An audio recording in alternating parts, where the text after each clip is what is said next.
So we are entering the third year of the biggest invasion on European soil since World War II. Progress has stagnated on the battlefield. Neither side has done anything noteworthy aside from the Kursk incursion that started a few months ago.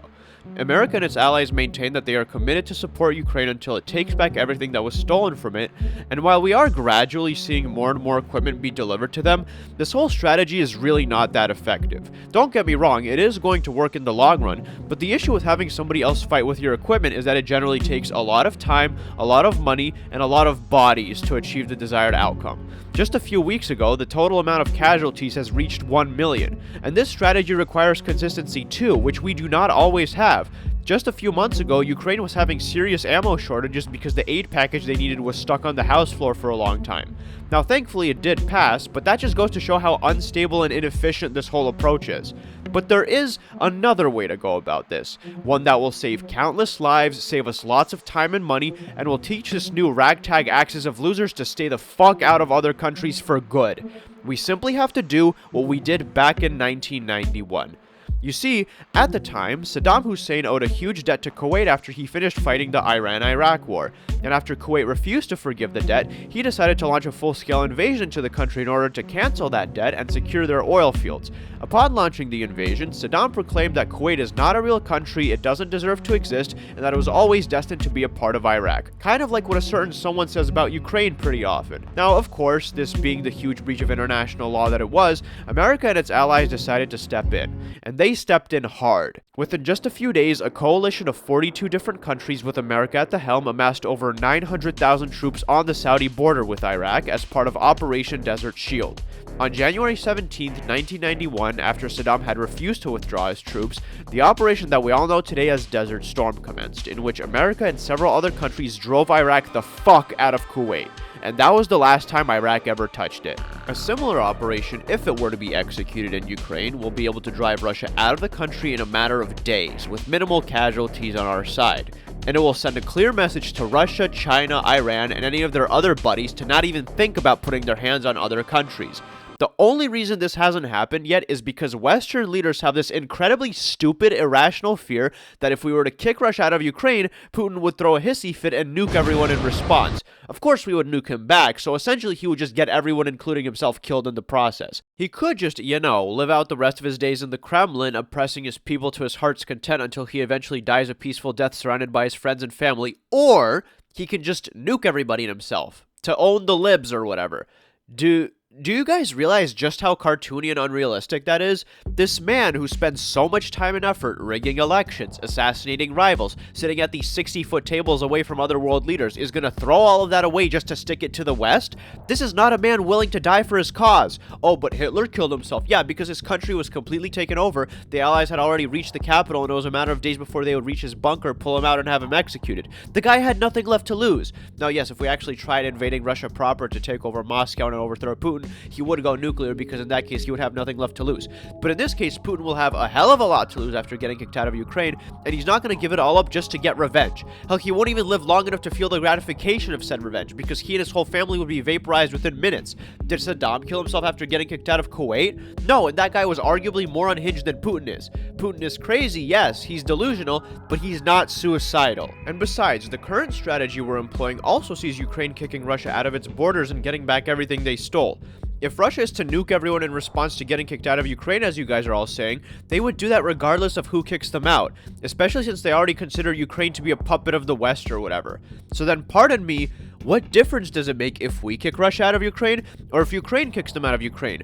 Because we would be able to do it a hell of a lot faster, save a hell of a lot of lives, and accomplish something that we are already trying to do with our current, slower, less effective method. And as I've said, Russia isn't going to nuke anybody because Putin is not interested in dying. If anything, it would be actually less humiliating for them if we kick them out, because they see Ukraine as a small, weak country that would be embarrassing to get beat by, whereas they know they don't stand a chance against our military and would inevitably be defeated by them. And to be clear, clear, Russia does not see Ukraine, nor the West, nor NATO as an existential threat to them. All this bullshit about Nazis in Ukraine and NATO expansion was just an excuse to sell the war to the Russian population.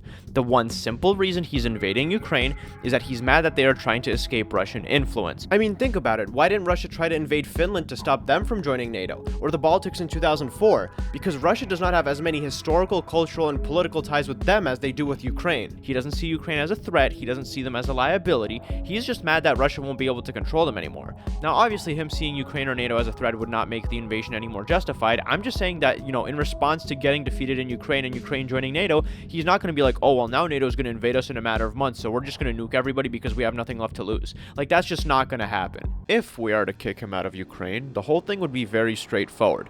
We amass troops on the western border of Ukraine, give Putin a clear message that he has 48 hours to withdraw troops from Ukraine's internationally recognized borders and wrap up his so-called special military operation, or we're gonna do it for him. If he takes the hint, he will comply, and if he doesn't, then... well, it's going to be a Russian soldier hunting season. We wouldn't even have to deploy infantry, literally just send in a few squadrons of F-35s and F-22s, literally shred their air force, then blow the Russians the fuck out of their foxholes. Once their platoons start being vaporized in sequential order, they'll realize that they done fucked up and run like rats back across the Russian border. Then after that, the worst that'll happen is that Putin will sever diplomatic ties with the US, then throw a tantrum on national television about how those evil Americans ruined his plans to rebuild the Russian Empire.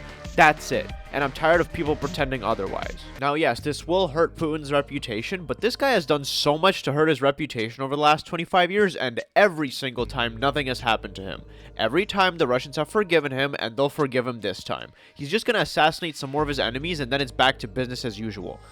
God, Russians are so pathetic. Like, we like to make fun of Africa for constantly having all these civil wars and rebellions and shit, like, haha, death to the MPLA, but you know what? It's better to do that than to be a bunch of NPCs who are like, yeah, our government is genociding Ukrainians, but we're not going to do anything about it because it's none of our business, and actually, we like Putin, so we approve of what he's doing. It's so incredibly stupid. Now, if you're a Russian who does not approve of what he's doing, thank you for being on the right side of history, but the rest of them, absolutely ridiculous. But whatever, I'm getting off track here. The other benefit of directly intervening, because of how quickly everything will be done, is that all these whiny Republicans and terminally online leftists will shut up about calling this thing a proxy war, or saying that it's taking too much of our time and taxpayer money, or how supplying Ukraine with weapons is fueling World War III. You know how we would actually get World War III? People need to realize what's at stake here if we let Russia do this too long or give them concessions and make Ukraine give up its territories. If we enable Russia to steal land, what's stopping them from trying this whole thing again a few years down the road after they've rebuilt their army, and this time not only attacking Ukraine, but also Moldova, Georgia, and maybe even Kazakhstan? What about the message this sends to other countries with imperialist ambitions, who will see this and be like, hey, if Russia was able to do it, we will be able to do it as well. And that is when you'll see China go after Taiwan, Serbia go after Kosovo, Venezuela might actually try to invade Guyana, Armenia and Azerbaijan might start some shit again, as may India and Pakistan. It would be an international clusterfuck of epic proportions, and that is how you would, by definition, get World War III, in which you may be drafted. And speaking of India and Pakistan, I'll remind you guys that those countries both have nuclear weapons, and they have fought each other directly in the past while both of them had nukes, and those nukes never got used, because they knew it would be suicide for both of them. That same argument would come into play here, because it would be a conventional fight that would not threaten the existence of either side. The other risk here is that if this war goes on for long enough that Putin dies in the process, you guys have to understand that he's not going to be replaced by some pro-democracy nice guy. He's going to be replaced by a hardliner who thinks that Putin was too much of a bitch in Ukraine and didn't do his warmongering right, and then that guy might authorize nuclear strikes on Kiev plus Kharkiv and Odessa for good measure. That is the risk we run if we let this go on for too long. I mean, hell, it nearly happened about a year ago with that whole Wagner mutiny thing, and the longer we wait, the more of these radicalized goons will line up to take Putin's place. Are we really going to wait for literal nukes to go off in Ukraine before we take matters into our own hands? If we punch Russia in the throat right now and stop them dead in their tracks, it will destroy any ideas that other people or countries might have had. Plain and simple. And finally, there's the financial argument. Look, our annual defense budget was $820 billion last year. We did not spend 10 years and $67 billion developing the F-22 just to go fucking bomb goat herders with firecrackers in the Middle East. Don't get me wrong, the Houthis are pieces of shit, but we can do so much better than this. All or most of the stuff we have in our military was purpose-built to fight the Russians. Republicans like to say that we're wasting money in Ukraine, but the only money we're wasting is the amount we've spent developing all these fancy toys and never using them to their fullest potential.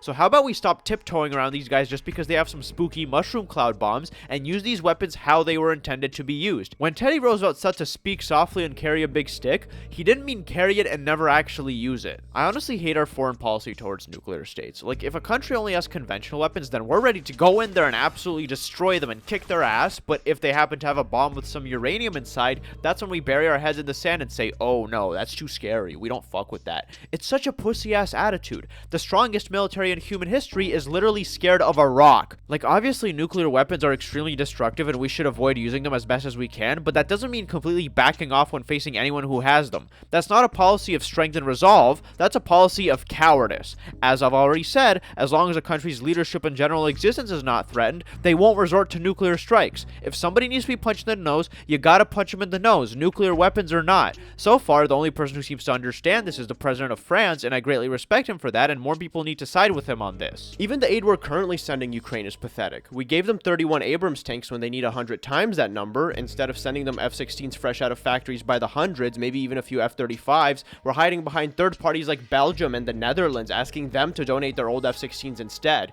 Because God forbid we hurt Russia's feelings. They're not going to do shit. Hell, we've already crossed our red lines a billion times with no response. Even they know they're not going to do shit. They're not going to do shit because it's not existential for them. Remember when Turkey shot down a Russian fighter jet in 2015 and when the US smoked a bunch of Wagner guys in 2018? In both cases, Russia didn't do shit, and they won't do shit here either. You want to end the war in Ukraine? End Russia's ability to be there. That pretty much ends this video, guys. I hope you enjoyed it. If you did enjoy it, please do consider hitting that like and subscribe button. As always, this is your captain speaking. See you later.